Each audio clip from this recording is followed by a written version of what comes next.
Hey everyone, welcome back to the Essential Oils Masterclass. Today we're going to be talking about an oil that, being in Australia, most of us are pretty familiar with, and I'm sure we all use it a little bit in our lives already, but it's one of my favourite oils, so I'm here to talk about it again, and that's tea tree. So the doTERRA tea tree oil is grown in Australia, which is really, really cool. As we've already learned that they grow all of the plants for the oils in the Indigenous environment, so obviously tea tree is grown here.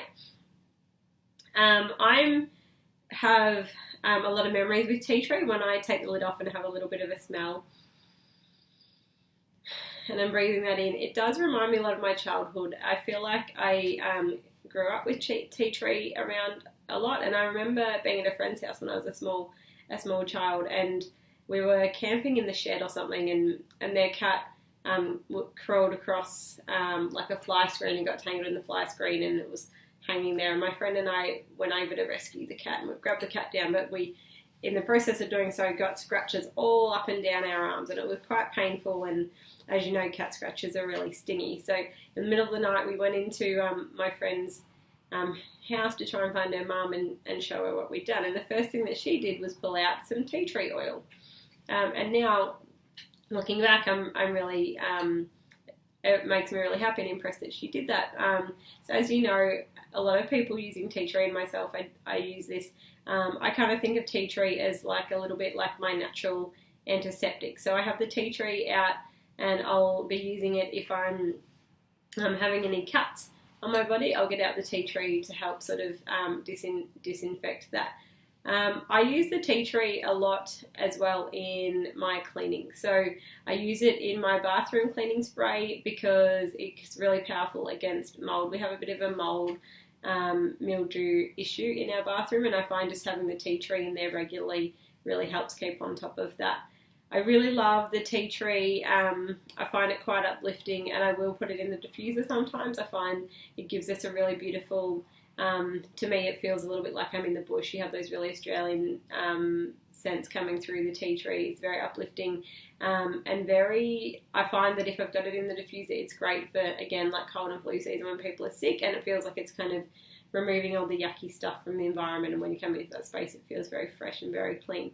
Sometimes I'll just pop the tea tree in the bottom of the shower, so if I just want to be like immersed in the tea tree, particularly if I am feeling a bit sinusy or cold and flu coming on, I'll get my shower nice and hot, and when I'm ready to hop in, I'll drop in the corners of the shower a drop or so of the tea tree, and then I'll stand in as I'm having the shower. It'll be like steaming all over me, and it feels really, really beautiful. And you can do that with all the safe oils to do so with, and I love doing it with, what else do I do it with? The On Guard a little bit, actually. If I feel like I'm getting a little bit sick, I'll pop the On Guard. And at night time, I love doing it with the lavender, just to have a really peaceful experience, or even the frankincense. So, and also when I'm doing it with the shower with the tea tree, it does help keep on top of those mold issues. You can put the tea tree on topically, again, diluting it down for if there are illness about, but generally I'm using the tea tree for those like cuts, and maybe even later on to help heal a burn. I know people use the tea tree a lot, and I have used it this way as well for blemishes on the skin. So if you've got any pimples and zits, things like that, I will just apply the tea tree neat directly onto those points, and it can help them heal up really, really quickly. So I guess tea tree is one of the really important ones that we'll have in that medicine cabinet. We'll have that in there with the oregano, frankincense, the On Guard. They're sort of like our go-to essential oil first aid. And I do like using the tea tree in my hair sometimes. I know a lot of parents who've got kids at school who are having issues with nits will have a little spray made up, so they might have something like this.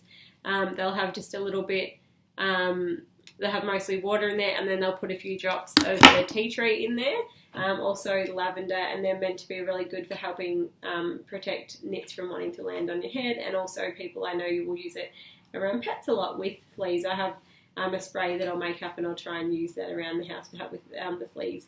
And our dog shouldn't really get fleas very often, and I don't know if that's just because I'm using the oils or if she's just not as prone, but I find that it's a really great way to use the tea tree as well as a bit of a bug repellent. You could also like be spraying it around your home along with peppermint. I know people use clove, peppermint and tea tree to help stopping ants and things like that. So tea tree, as much as we're all pretty familiar with it, it's something to really remember the power of the tea tree oil and how we can be using it in our lives, whether it's in the diffuser for the uplifting, beautiful scent, for putting on any cuts and burns, bruises, things like that as a first aid oil, and just for cleaning. I probably use it in my cleaning more than anything else, and I find it a really perfect oil to use. So yeah, remember your tea tree, and I'll chat to you guys really soon.